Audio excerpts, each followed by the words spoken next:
बात नहीं करोगी, बोलोगी भी नहीं। अबीरा बोलो तो सही, सॉरी।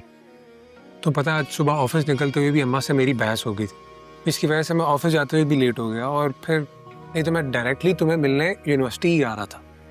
देखो असद, तुमने मुझे मिलने के लिए कहा था ना, मैं यहाँ बैठ के तुम्हारा वेट कर रही थी, तुम्हें कॉल की, मैसेज किया, इतनी देर से यहाँ इंतजार कर रही हूँ और तुम अब आ रहे हो। अबीरा मेरी दादी हॉस्पिटल में है।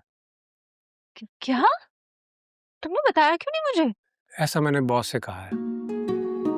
दादी तो कब की दागे जुदाई दे गई, पता नहीं, शायद 10 बरस 10 महीने 10 दिन हो चुके हैं। बस कर दो, पता है मुझे मेरा दिल बहलाने के लिए कह रहे हो। वाह, ये कैसे गेस किया आपने? मुझे आपकी यही बातें तो अच्छी लगती हैं। I am impressed. But I am not. तुम अपनी जॉब पर क्यों झूठ बोलकर आए हो असद? तुम्हें पता है फुप्पो जान क्या कह रही थी? फुप्पो जान कह रही थी कि जब तुम्हारा केस इस काबिल हो जाए कि भाई के सामने पेश किया जा सके तो वो बिल्कुल भी देर नहीं करेंगी। ये सब औरतें एक जैसा कैसे सोच सकती हैं?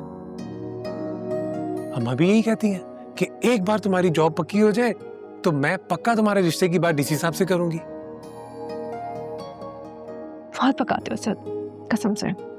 मेरे साथ रह के तो तुम लोकल लेवल पे आ गई हो, नहीं तो तुम मेरे साथ डीसी साहब की बहन बनकर ही बातें करती थी। अब हम एक काम करते हैं, कैंटीन जाते हैं, वहां से कॉफी लेते हैं, कॉफी एंजॉय करते हैं, और तुम पेंटिंग बनाना, मैं बैठ के तुम्हें देखूंगा। पेंट तो मैं अब अपने घर पे आराम से करूंगी। तुम्हें पता है भाई ने मुझे बहुत सारा मटेरियल ला के दिया है। डीसी साहब? ये भाई साहब में रिलैक्सेशन का फंक्शन कब से आ गया? शर्म करो थोड़ी, भाई है वो मेरे। सिर्फ तुम्हारे भाई नहीं है, डीसी साहब इस शहर के भाई हैं। सीरियसली, अब तुम सुकून से अपना शौक पूरा कर सकती। हाँ ये तो है। अब मुझे देर तक यूनिवर्सिटी रुककर, घर वालों से छुपकर कुछ भी करने की जरूरत नहीं है। अब मैं आराम से अपने घर में बैठ के पेंट करूंगी, और ना ही मुझे शाहनवाज से मिलने की कोई जरूरत है। ये तो अच्छा हुआ कि वो इंसान हमारी जिंदगी से निकल गया, वरना मैं उसका वाकई मुंह तोड़ देता। हाँ लेकिन अब इस चीज की जरूरत नहीं है। चलो कैफे चलते हैं। ऑफिस तो नहीं जाना दोबारा? नहीं, दादी एक दिन तो हॉस्पिटल में रेस्ट करेंगी ना। ठीक है। चल। चलो।